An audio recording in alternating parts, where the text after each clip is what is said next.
So now, good evening class. We will be discussing about what we have discussed. We have discussed earlier the process of processing fiber into wool. Now we are going to do the next step, that is we are going to introduce the next topic, that is about, yes, and that is about processing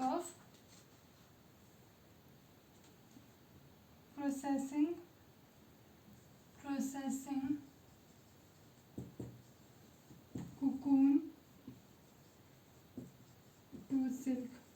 Here you can see the process of processing cocoon to silk. So what these processes are having, what type of steps these are having. So after the completion of this topic you will be able to explain the steps. Then for processing of cocoon to silk you will be able to define the process or this process, and you will be defining the steps for like the further steps for processing cocoon to silk. So first one is, as in the first one there is a rearing and rearing. So first one is in like cocoon to silk there is also rearing. Rearing of what? Rearing of silkworms. So silk is obtained from, yes, silk is been obtained from silkworms. So there is a rearing of silkworms here. So what happens in the rearing of silkworm? A female silk moth lays 100 eggs at a time. So you can see what happens in a rearing of silkworm. As I told you earlier that they have been like the in this process. So what happens, the rearing of silkworm, in that the female lays number of eggs for the laying process, and this laying process is known as rearing. So okay, so this rearing of eggs is known as rearing of silkworms also. So how many you know that the silkworm, where does the silkworm lives? Yes.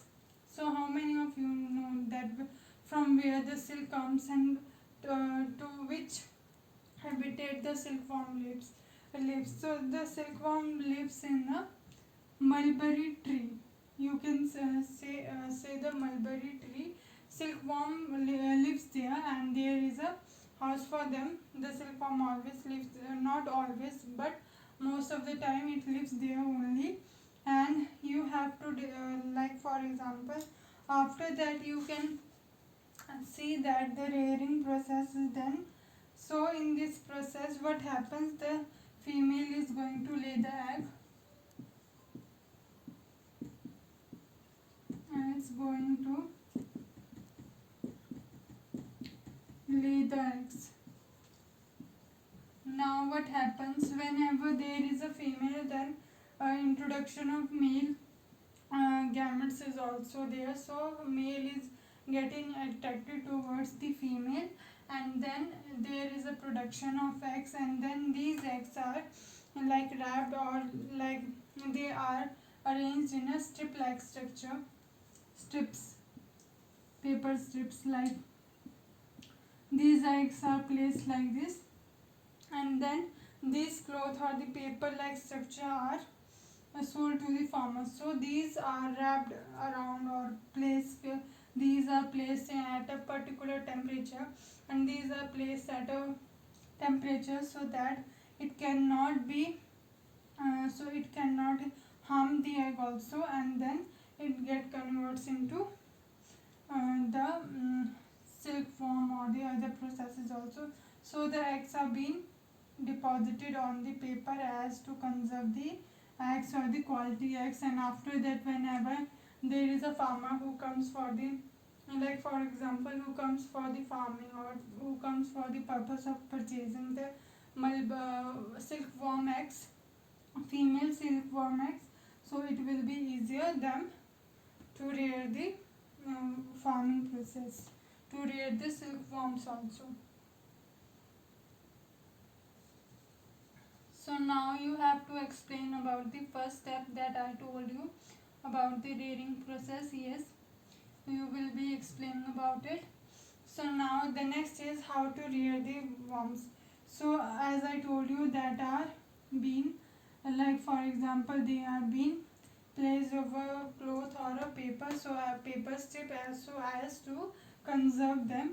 And do you know that the discovery of silk happened where? So there is a like description in your book also. So the discovery of silk is unknown, and this is being invented or being discovered by the Chinese also, and in China also. So these are being accidentally, they have seen the cocoon, and after that they realize that they are producing some of the thread-like structure. So after that they have realized, and then they started collecting the fiber and converting it into a fabric. So they came to know that the fabric turns into a silky or a very smooth textured fabric. So from that day only, China was very, like, for hundreds of years they kept this secret, the making of the like for example the making or extraction of threads from the silkworm or the cocoons. But after that they reveal the secret to the world also, that how they are rearing the silkworms and the production of silk is being done. So now you have to explain what is the process of rearing, what happens in the process of rearing. Yes. So in the process of rearing, the good quality or the better quality eggs of females are being introduced to the market also, to the farmers also, so as to increase the production of their silk or the quality of silk or the cocoon also. So now what we have discussed about this process of cocoon to silk in this step 1, only we have talked about the rearing process and what we do in the process of cocoon of silk. So here we have selected the good quality or the parent with the good quality, that rear maximum or the good quality thread, which is like for example they have shiny luster in them, they cannot be breakable, they have long thread production. So that is all comes under the quality of a like silkworm or the parent. And what is the first step you have to explain, and in homework you have to explain about the process of cocoon to silk, and where does it lives also. Okay, so are you clear with it? Yes class. So now